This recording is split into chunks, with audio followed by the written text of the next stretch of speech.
Estoy aquí presente con alguien que me interesaba muchísimo poder compartir, porque creo que tiene una de las historias más ricas para este congreso. Muchísimas gracias, Ricardo Vilches. Sé que venir de Costa Rica hasta acá no es fácil. Y además para contarnos tu presencia en este y en otros tantos congresos, y en forma de resumen, eso tan interesante que estoy esperando oír. Muy bien, muchas gracias. Va a ser un placer para mí compartir contigo, porque pues yo soy un simple investigador y que puedan escuchar esta historia gente como tú, pues creo que contribuye al entendimiento de esa gran aventura que tuvo este señor Enrique Castillo Rincón. El caso de Enrique Castillo es excepcional, es un ingeniero en telecomunicaciones que tuvo unas experiencias de contactos físicos con seres físicos y con naves físicas. Él fue, digamos que, preparado para un contacto o para varios contactos durante un tiempo determinado, con un proceso, con una metodología, y tuvo contacto físico. Fueron a un lugar, ahí le dijeron dónde ir, lo subieron a una nave, lo tuvieron la primera vez 8 horas, después volvieron a tener otro contacto físico, y así hasta 5 contactos físicos durante 2 años y medio. 2 años y medio. Y en medio de esos 2 años, 2 años 8 meses, en medio de esos 2 años 8 meses, tuvo experiencias con seres de 4 procedencias diferentes y con seres de la 6ª dimensión. O sea, es una experiencia complicada, no es solo una experiencia, sino que es una experiencia complicada en medio de todo eso. Tuvo unas experiencias que fueron inducidas por estos extraterrestres, le llamaron desplazamientos. Mañana voy a hablar un poco de los 2 desplazamientos que tuvo, que es una experiencia que uno no entiende, pero que me da la impresión más bien que es una experiencia donde ellos utilizan un cuerpo de Enrique, de esos 26 cuerpos que tú hablas, utilizan un cuerpo y de manera como artificial o forzada, lo sacan ese cuerpo y le hacen una especie de regresión inducida. Una especie de regresión inducida, vívida totalmente, donde él narra lo que él está viendo y dónde está yendo.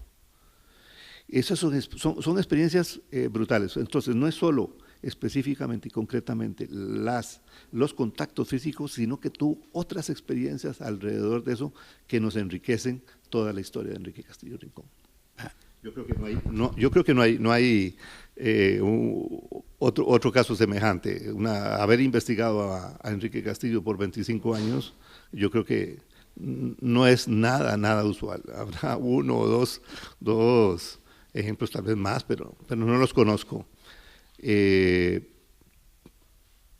Todo pareciera como que se hizo para que fuera así. Enrique Castillo Rincón es un costarricense colombiano. Entonces, él como colombiano siempre tenía ese nexo con Costa Rica. Él estuvo más afuera que en Costa Rica, pero siempre tuvo ese nexo. Y cuando él se presentó en Costa Rica, lo primero que pasó fue que una vez que yo lo escuché por teléfono, por la radio y me comuniqué, resulta que él estaba en un hotel a 3 cuadras de mi oficina. Entonces todo se me facilitó, y él venía a dar unas charlas y yo puse mi estudio fotográfico para que se dieran las charlas ahí, y todo empezó a fluir, y a partir de ese momento yo dije, vamos a investigar esto. Mi hermano, Carlos Vilches, que es gemelo, también estuvo a la par, o sea que no soy solo yo, sino que ahí estuvimos los 2, siempre muy inquisitivos con Enrique. Enrique aguantaba, pues nosotros somos preguntones, y él soportó todo eso, y eso fue parte también de poder hacer toda la investigación. ir a buscar a los testimonios, a los testigos en Colombia, hacer viajes con él, ver cómo se comportaba afuera, conocer a su familia, conocer a los amigos de él, cómo se relacionaba, cómo era su vivencia, si estaba buscando dinero o no estaba buscando dinero, cuáles eran sus fines, sus objetivos, por qué él se dedicaba a eso cuando estaba en crisis económica, etcétera, etcétera. Él asumió eso casi como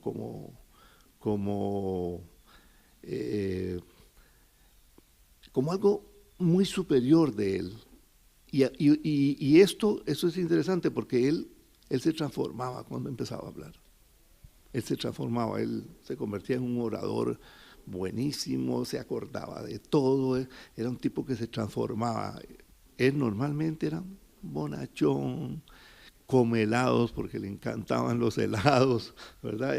Era un bonachón él. Esta historia realmente yo creo que es buena y yo me alegro de haberla recopilado. Y resulta que por esas cosas del destino, en Costa Rica pues no ha habido mucha actividad del fenómeno OVNI, pero bueno, este es un contactado, nacido en Costa Rica, se dio la oportunidad y yo he hecho 2 investigaciones que merecen la pena como aporte y sumatorio de toda la información del fenómeno OVNI.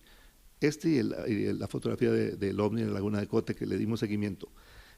Porque hay algo importante, descuidamos a los hombres contacto, no distinguimos entre mediums, chamanes, la ouija y toda la fenomenología que hay adentro y no distinguimos a los hombres contacto. Cuando sale una figura como esta debemos de ponerle atención porque de esto sí podemos aprender mucho, porque ahí vistes alguna evidencia de tipo científico y una cosa que ya te llama la atención. Bueno, es que hay un dibujo y entonces uno dice, bueno, ¿cómo? Una cosa que lo hablamos anteriormente fue, lo primero que a mí me llamó la atención cuando él empezó con su historia y dijo, abordaron y subieron por una luz, como fotógrafo, primero, una luz. Y cuando la luz baja, él la toca como sólida. Está así y la toca como sólida. Lo suben a través de esa luz. Primero, cuando llega a la nave, lo primero que descubre es que no hay sombras. Y lo siente raro, porque él dice, es más, hace así, con una ruana que llevaba, así, con un sombrero, así, y no hay sombra. Y yo como fotógrafo, digo, ¿cómo que no hay sombra? ¿Verdad? Entonces ya me dijo, ya empecé yo a oír cosas no normales para mí, no hay sombra, una luz sólida, ¿cómo es eso? Y eso me llamó muchísimo la atención para ya seguir indagando. Es una historia realmente espectacular. Bueno, yo creo que hay varias cosas que nos unen. Primero, antes de ser físico, fui fotógrafo. Después, lo de la luz sólida es un nuevo estado descubierto. Hay luz en estado sólido. ¿A partir de cuándo? Y la luz sólida se pudo descubrir como un estado de la materia hará 2 años atrás. Porque la experiencia de Enrique fue en el 73. La descubrimos tarde. ¿Verdad? No, es interesante saber que ya estamos a esa altura de la tecnología. Pero también hay que ponerle cuidado a esas historias, porque precisamente dentro de esas historias ratificamos que es una experiencia interesante. O sea, no había esa información en aquel momento y él la da. Como cuando se hablaron de los hilos de Van Allen y cómo Adamski sabía de eso cuando no se habían descubierto. Bueno, esos son pequeños matices que nos dan algo de credibilidad en una persona como Enrique Castillo Rincón. No, y después lo que me estuviste contando de tu seguimiento que me muestra una pasión por lo que estuviste haciendo. Sí, yo considero que había mucho interés alrededor de eso y yo descubrí tempranamente, yo empecé con la investigación del fenómeno OVNI cuando tenía 26 años Y yo descubrí tempranamente el valor de personas como Enrique, porque la mayoría, lamentablemente, los desechaban, porque no los aceptaban. Y yo creo que no fueron lo suficientemente escuchas para ponerles atención a ver dónde estaban los detalles que pueden ser interesantes. Yo sé, por ejemplo, que Alan Hynek casi saca patadas a George Adamski, cuando pudo haberle aportado algo, porque hay que acordarse que cuando Alan Hynek está en el proyecto del Libro Azul, él lo dice después, ya cuando ya él se convierte en investigador del fenómeno OVNI, ya a nivel privado, y acepta el fenómeno OVNI. Él dice que el proyecto del Libro Azul estaba bajo un formato que decía no pueden ser, por lo tanto no existen. Y entonces todo lo que le dieran tenía que ser bajo ese fundamento. No puedes, es totalmente anticientífico, pero era la Fuerza Aérea la que tenía la decisión. No pueden ser, por lo tanto no existen. Y todo lo que salga tiene que ser bajo y sí, yo descubriendo eso, yo siempre consideré que tenía una gran oportunidad con Enrique, teniendo el nexo cercano, él en Colombia, quería visitar a Costa Rica, tenía parientes, había una hija allá, etcétera. Entonces yo siempre. Y otra cosa importante, él me inspiró confianza para darle seguimiento, porque tengo otros contactos que no me inspiraron confianza y pude haberlos investigado, pero si a mí no me contaban una historia coherente, yo los desechaba. Y así me ha pasado con otros contactados. Creo que a estas personas hay que ponerles atención, son muy pocas, no son muchas, y esos 25 años o más, porque en realidad no sé cuántos fueron, para mí fue una satisfacción personal, porque aprendí mucho, me descubrí a mí mismo muchas cosas, y en estos mensajes que contabilizan 240 horas de mensajes telepáticos, con unos mensajes ya no científicos, porque algunos eran científicos, otros espiritualistas, otros que tenían connotaciones muy humanistas y cosas por el estilo, en esos mensajes también se desprendía que no era el verbo de Enrique. Entonces también eso hay que saberlo leer, porque era interesante cómo es posible que tuviera 240 horas y lo sentaban a él, y a las 11 de la noche le dice, Enrique, escribe. Y él decía que él creyó en un momento que era un gran telépata, y no, era inducido, no era telepatía. Había algo que lo comunicaba a él a través de algo, porque él dice, yo no soy telépata. ¿Cómo? Yo creo que para que haya telepatía tienen que haber los dos, tienen que tener algo, ¿verdad? Bueno, él después se dio cuenta que no era telépata, pero todo el mundo decía, oh, Enrique, ¿verdad? Los contactos y los mensajes. No, él descubrió que no era telépata, pero recibió 240 horas de mensajes, y ahí están los contenidos para que la gente los analice. Hay unos fabulosos, por ejemplo,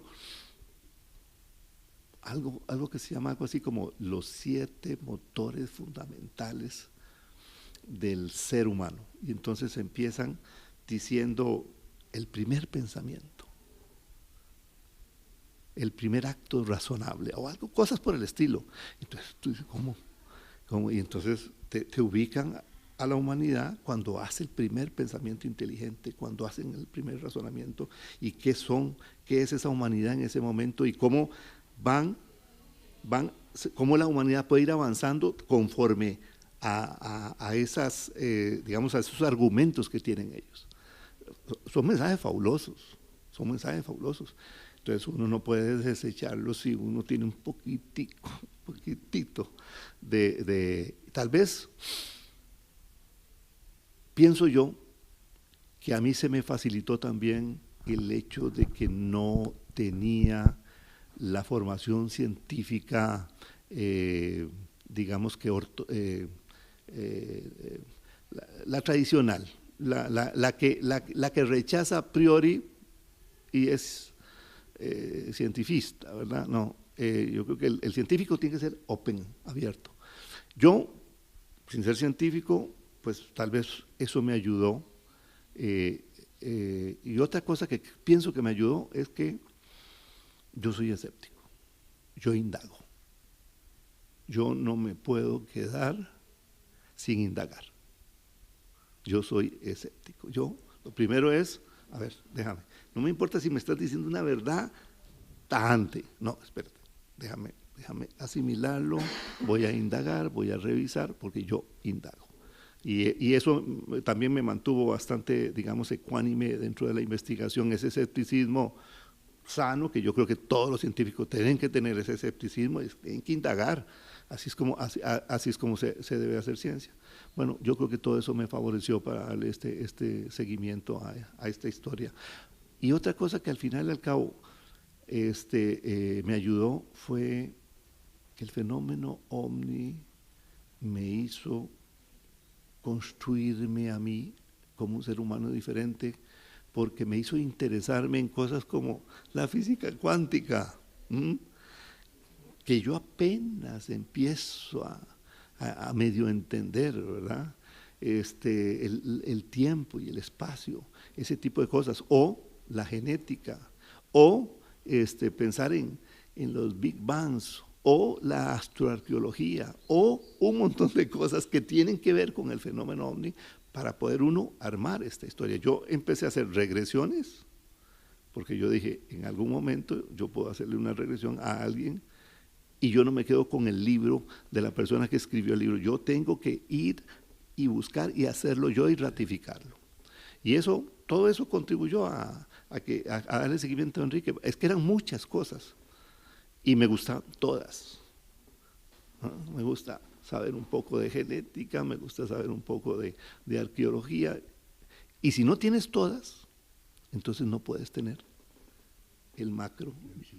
Exactamente. Hay que tener algo de toda esa información para valorar a un personaje como esto. Si tienes únicamente un área específica, pero con toda seguridad vas a rechazar una cosa como esa. Con toda seguridad. Muy difícilmente la vas a aceptar, muy difícilmente. Un religioso, un católico dogmático, lo va a rechazar inmediatamente. Pero si es un religioso open, abierto, pues entonces le puede poner atención y puede empezar a relacionar.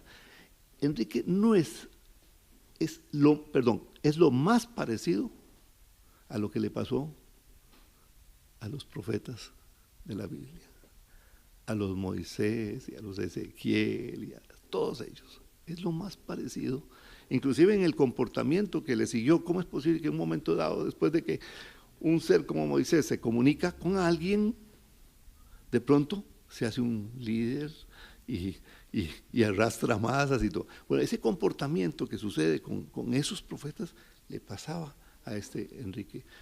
¿Quién sabe si esa historia no generará en el futuro cosas buenas y positivas, ¿verdad? No lo sabemos, pero sí hay unos indicios de que esto no es nada nuevo, que estos mecanismos se han utilizado a través del tiempo, y mañana cuando hablemos un poquito específicamente de la sala de la realidad que no existe, vas a ver cómo ahí dice sueños inducidos, hologramas, teletransportaciones.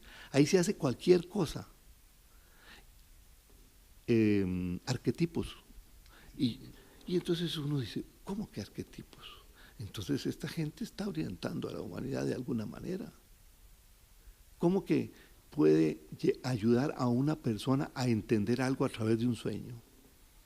Porque está ya casi que lo entiende y ellos pueden en un momento dado colaborar con eso. ¿Cómo? Y entonces vemos los sueños de Jung, ¿verdad? Podemos empezar a ver cómo sucedieron algunas cosas y uno dice, entonces, tanta intervención hay. Esto es fascinante. Dentro de la charla vas a oír pequeñas cosas que ya hemos adelantado hoy, pero vas a oír pequeñas cositas que te van a llamar poderosamente la atención. Eso tenlo por seguro porque tú es más, probablemente voy a mencionar eso y la única persona que va a decir cómo vas a ser tú dentro del público. Vas a ser tú. Porque ponerle atención a eso, la gente lo pasa desapercibido. La sala de la realidad que no existe, ¿qué está diciendo? ¿Verdad? Seguramente que sí, porque ya me está dando vuelta la cabeza y tratando de encontrar esa explicación fuera de la lógica y de la razón. Porque hoy lo has dicho, el científico tiene que dejar la lógica y la razón de lado para hacer valer sus sentidos y su imaginación. Y es ahí donde se deja de lado esa estructura tan rigurosa que tiene las ciencias y poder entrar en esa búsqueda de lo no observable. Sí, yo participo de esa opinión, es la única manera, y yo creo que todos los avances se han dado con ese pensamiento. Y algunos que no se produjeron, se dieron porque permanecieron cerrados. Bueno, inclusive algunos que no se han dado y que se quisieron dar, fueron probablemente omitidos por otros intereses. Seguro. Segurito, pero solo así, de esa manera, yo creo que avanzamos en la parte de la ciencia y de la tecnología, es la única mentalidad que uno puede tener. Bueno, mi compañero de este 20º Congreso de Omnilogía, El Tiempo del No Tiempo, muchísimas, pero muchísimas gracias por todo lo que nos vas a compartir, enseñar y hacer sentir. Es un honor poder mañana escucharte y creo que esto ya quizás lo hayas hablado en algún otro congreso, porque creo que has participado en muchos congresos. Bueno, no hay muchos, pero sí he participado en algunos, pero esta charla es la primera que yo voy a dar de esa manera. Es una charla totalmente puntual. Yo pienso hacer 3 charlas de Enrique. El ser humano, con fotografías de sus hijos y de su familia, etcétera. El ser humano, el contacto, el ser humano, esta charla y otra que tengo pensado hacer. Pero como esta es la primera aquí. Bueno, entonces tenemos el honor de ser los que vamos a hacer por primera vez escuchar sobre Enrique. Así es. Muchísimas gracias, mi compañero de Congreso. Y es un placer realmente poder estar a tu lado, escuchándote, y mañana te aseguro que el primero que te va a hacer pregunta voy a ser yo. Bueno, pues muchísimas gracias por la invitación a este programa y a estar contigo y con este señor productor que tienes aquí, Pablo, que pienso que tienes un gran aliado ahí porque siempre está con los detalles y está detrás tuyo ahí viendo que todo ocurra bien. Seguro, te aseguro que con él tengo las espaldas tranquilas, no tengo que mirar para atrás para nada. No es normal, ¿verdad? No es usual tener la posibilidad de tener una persona que esté ahí cuidándolo a uno. Tienes que sentirte como muy tranquilo cuando haces este tipo de cosas, y ya sabemos lo que pasa cuando se hacen este tipo de programas, que puede pasar cualquier cosa. Bueno, como me caes muy simpático, muy bien, te hago un ofrecimiento. Si lo necesitas, te lo presto un ratito, pero que vuelva, no te lo lleves. No, muchas gracias, ya me ofreció, por si acaso necesito para mañana, ya se ofreció, así que Pablo, muchas gracias desde ya. Bueno, muchas gracias por todo y nos estamos viendo mañana, y realmente sos una muy buena persona. Y eso es una cuestión de empatía, que uno lo siente más allá de cualquier otra cosa. Y ojalá algún día podamos dar una charla juntos. Claro que sí. Eso yo creo que va a suceder. Quería decir, como mensaje último, que estas cosas me interesan mucho, pero hay otras cosas que también me interesan. Y ahora, esta conferencia es el inicio de un proyecto nuevo que se llama La Aventura Interior. La Aventura Interior, el modelo del águila. ¿Ah?